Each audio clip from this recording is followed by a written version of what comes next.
Basically, I was like basically a no-name for this last fight. Took a lot of short notice fights, not a lot of promoting behind me. And now, after this last fight, I have the opportunity to be part of the biggest fight in UFC history. It's a surreal situation. I'm excited to do it. But obviously, the main focus for me is I got to go out there and do my job and win this fight. There's a lot of doubters out there, and I'm excited to put them on. Do you think, I mean, at this point, do you think he took you lightly the first time? No, I don't think he took me lightly. I think he did his usual, fight. He tries to make me feel like I'm going to cage with him. He was doing that to me. It didn't work out for him. He seemed to have a confidence going into that fight, that few of his opponents have had. Where did that come from? Hard work. I work hard every single day, and I'm not going to I'm not going to compete myself, mentally. I'm going to go out there and control my mindset, which is to be confident. And that stems from hard work. You can't fool yourself into being confident if you're not the guy who's working harder than anybody else in the gym. So that's where it stems from. Chris, do you think leading up to the first fight and during the fight, do you think Anderson Silva gave you the proper respect you should get? I mean, I don't know what type of respect, as far as like interviews and stuff. Or well, in the cage. Beforehand, he called you a kid, and he said, this fight, it's a good fight for you, but not for him. Do you think that was disrespectful? Nah, whatever. He can say whatever he wants. I'm sure there's also language barrier and stuff like that. Who knows what he really means to say? But I'm not anything he says. I'm not taking it to heart. I just know we're gonna get in the cage with each other, and that's it. Hey, Chris, Wolfman here. I want to ask you about the sequence that ended the fight. You did a right front kick, a left inside kick, and then you came in with a combination like a jab, a right long hook, and then you did that back hammer fist, and then the left hand that got him.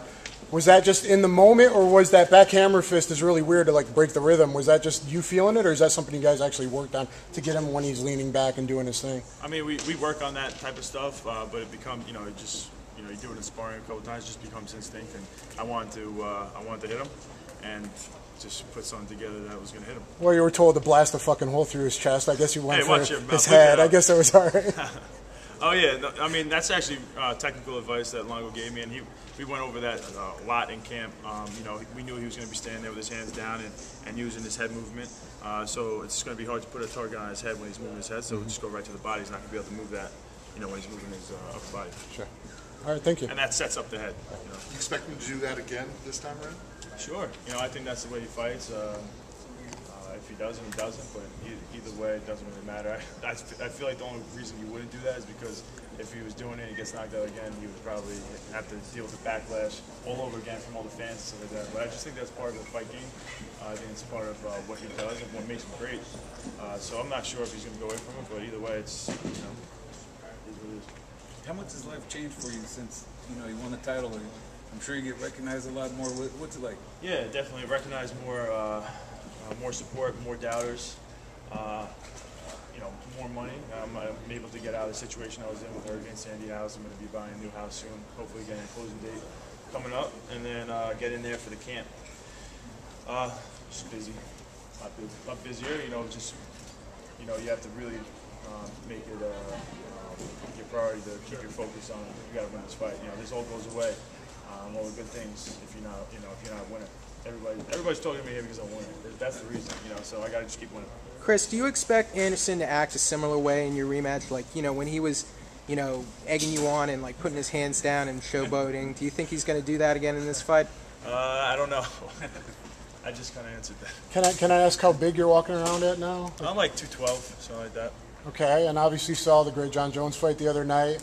If you manage to beat Anderson and remain champion, what about super fights for you fighting for Jones? I mean, you're a pretty big guy. Would you be willing to make that happen someday? Yeah, I want the biggest challenges possible. Right now, Anderson Silva is my focus. If that's what the UFC wants and that's what the fans want to see, I love the biggest challenges. I want to fight guys that people think I can't beat. I just want the toughest challenges. So if that's a fight that is possible, sure. And if it happens, this fight, you don't care if it's a knockout punch or if it was like a Darce choke, something else you're good at, on the ground as well, right? Nope. But I just want to go out there and leave everything in the cage. I feel something, I'm going for it. The first fight, I went for a knee bar, heel hook. Don't regret it at all. He got back to his feet, whatever. It's high risk, but that's what I felt to go for at the time. If I don't go for that and and I will walk out the cage. I'm gonna have regrets. So no regrets. Well, speaking of high risk, high reward, you know, is that true? You didn't sign the new contract until after the fight, and that gives you a whole lot of negotiating power, I'm sure. Yeah. I mean, I'm not playing strong arm. I'm not strong arm in the UFC, but no, everything's good. I'm very happy where I'm at with my new contract, and I'm excited just to win this next fight. I'm curious what your mindset was after Hurricane Sandy. Did you feel like I just lost my house, just go for broke, or did you feel like I really need to win this because I need the money? There was just so much motivation behind this fight that I can't even put it on one thing. I know my wife; she was looking at new houses before the fight, and I knew I needed to win this fight. You know, she was like showing me pictures of these new houses, and I'm like, oh, that's nice, it's nice. So I was like, I gotta win this fight, and good things will happen. So. Not too much pressure having to take care of your wife and all that stuff, right? Yeah, you gotta. They sacrificed a lot for me to do this. Like right now I'm traveling. I'm in LA and going to different cities and stuff like that. So all I have the power to do is work as hard as I can in the gym every day, and then go in the cage and have no regrets. Chris, how do you like seeing that, you are like a role model to kids now, and you had Avery coming up there and playing with you on Saturday? That was really funny.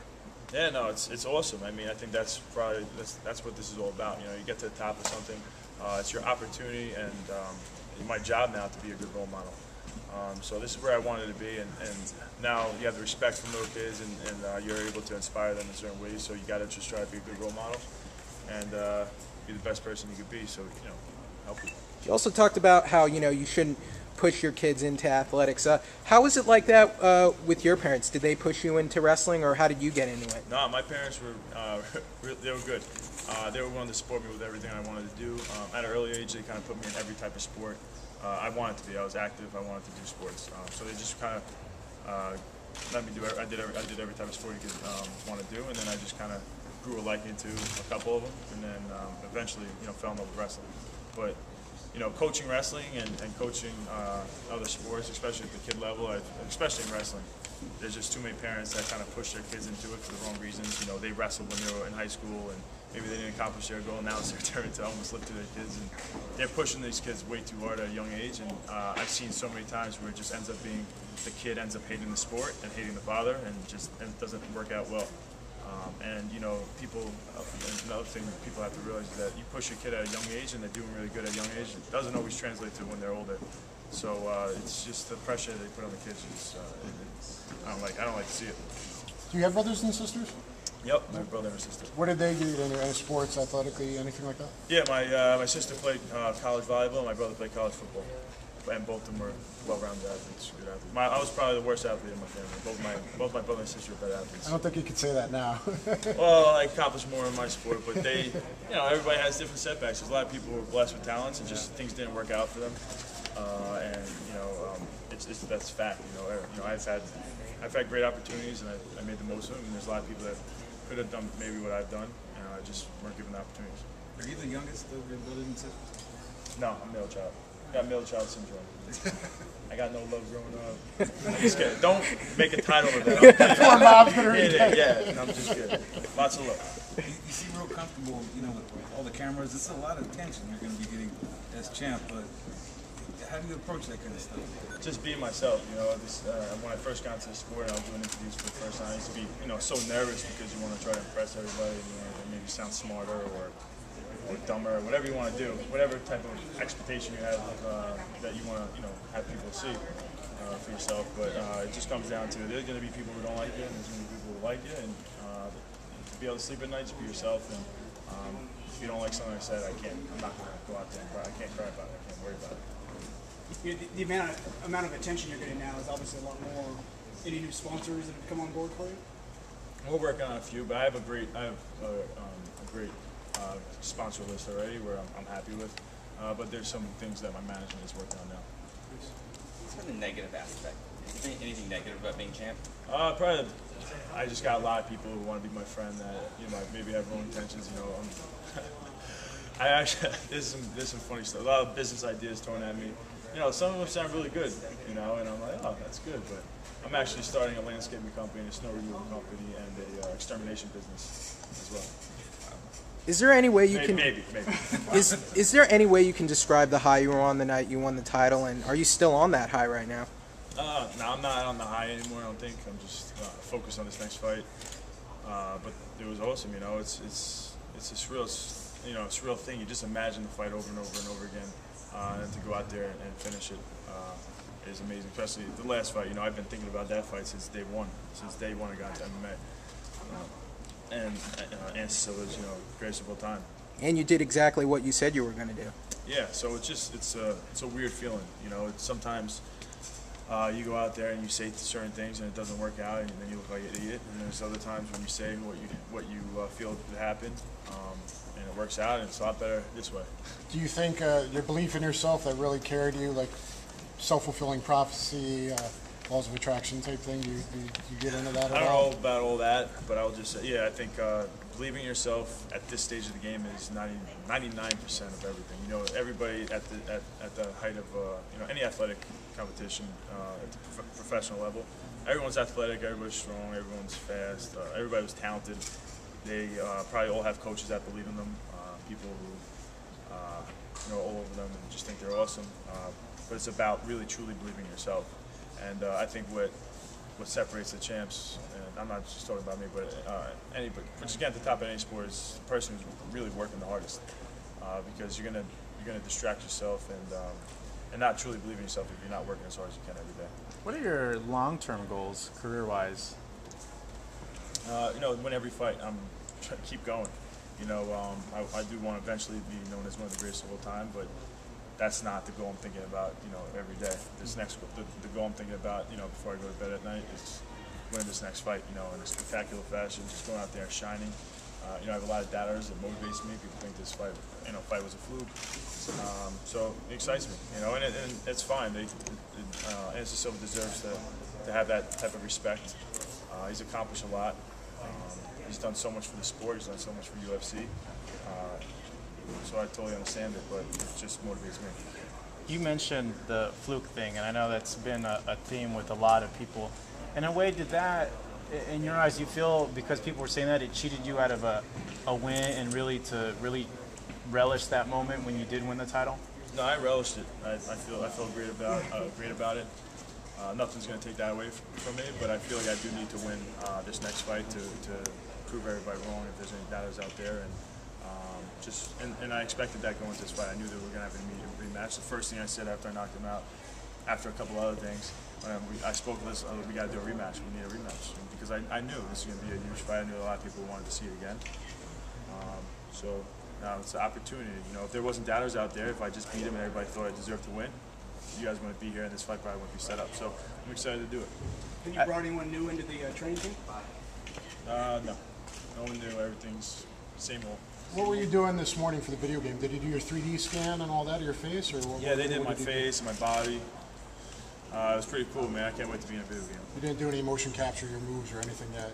No, I just flexed my tattoo a couple times so you get different angles. So you're going to get the look, right? You're excited about that? Yeah, I'm really excited. I'm tired of creating myself, so. No creative fighter for you anymore? As long as I have good stats, they better not mess me up. How did you... And you're going to be taking on serious Silva this time. That's pretty funny. Does that mean you lurk the underground and stuff like that? I do a little bit, yeah. Yeah, because that seems like a very underground thing to say. Serious Silva. Versus motivated BJ. And, that's what that is.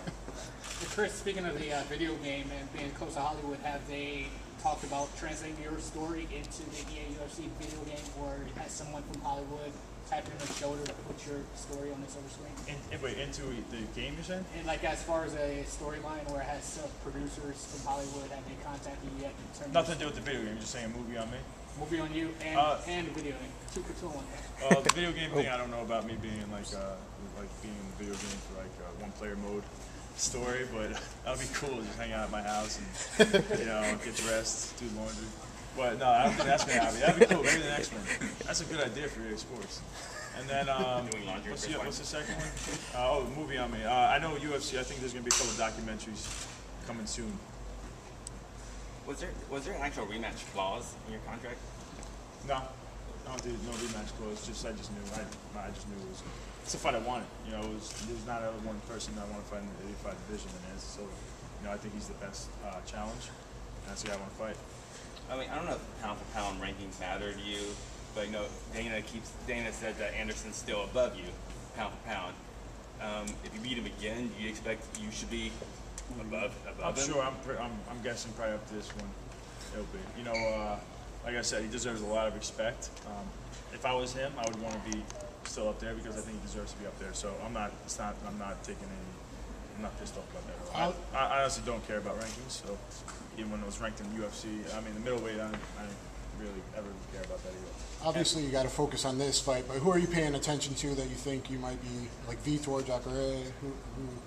I think they're all good. I think 85 division is an exciting weight class with a lot of good guys, a lot of good challenges out there.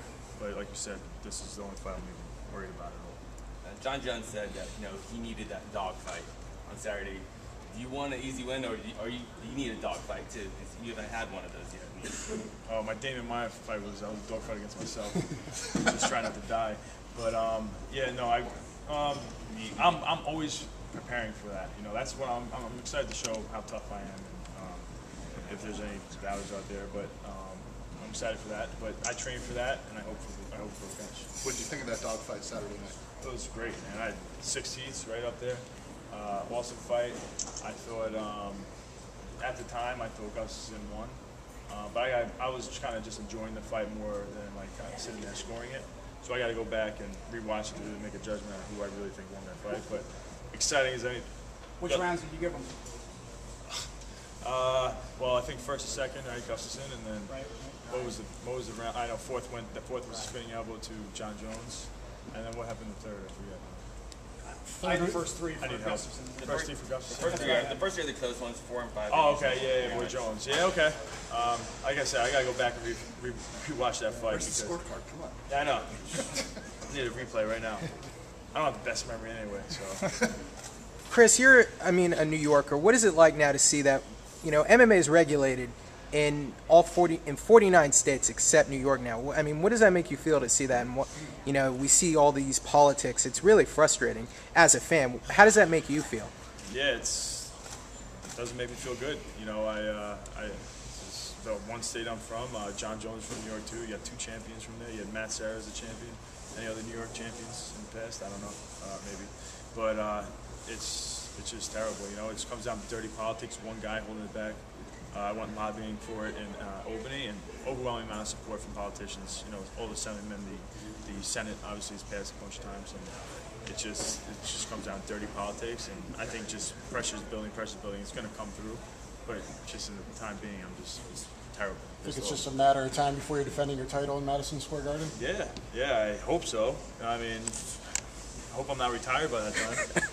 So I just get this thing going, and I would love to have it out there. I wanted the rematch to be there. Obviously, that's the way I thought it was going to end up happening, because I know Dana was saying it was possible of getting it legalized for like November, February, or something like that, like before my last fight, and then it didn't go through. But As they say, when you become a champion, a world champion, that your game is elevated, that your drive is elevated, that everything really is elevated, and you see that in performances of these champions in combat sports. You winning this title, how has your mentality changed? How have you improved? And how are you pushing yourself more now? I feel like I gotta win this next fight. I feel like you, as the champion, have to defend your belt, and I'm excited to do that. There's a lot of doubters out there. I feel like it was a fluke, like I said, and I'm excited. Like I'm not just sitting back and happy to be a champ. I'm very motivated to go out there and hold this for a long time. And the difference with this, obviously this camp, last time I had a year layoff, I had 2 surgeries in a row, and I was and at this time before going into this last fight, I was still doing rehab, and now I'm able to actually train and get better and stay in shape, so just totally different. So was that camp more getting back in shape? The last camp and this camp, you think it's going to be more because technique? 8 weeks out is when I finally could start doing. Actually, the 8th week I was still holding back with like jiu-jitsu. I wasn't doing wrestling yet. I was supposed to be, but I wasn't yet. I was still playing it a little safe. But no, I'm not saying I wasn't getting everything I needed in. I was good, but a lot of the camp was get in shape because I had a year layoff. And get as much sparring as possible to get some of the rust off. But I still felt a little sluggish and a little rusty. So I'm excited. I'm able to be sparring already. I've been working hard. So. Was it getting ready for? Guys. Was it getting ready for that fight when you sparred Roy McDonald? The video that came out. Yeah, that was in the beginning. I think that was in the beginning of my camp. We sparred, yeah. What was that experience like? It was good, man. I think he's a tough kid. He was good. We pushed each other. It was good work. What do you think about sharing the bill with the ladies here, Rhonda and Misha Tate? Oh yeah, look at that. They're a lot cuter than you guys. Easy. I don't know. It's all guys. Where's the girl? But yeah, no, it's awesome. You know, it's the sport's evolving. Now you got women's mixed martial arts killing it, and obviously they're huge draws, and we just build this card to be more exciting. So it's awesome that they're part of it. Thanks, guys. Appreciate it. Thank you. Thanks. All right, guys.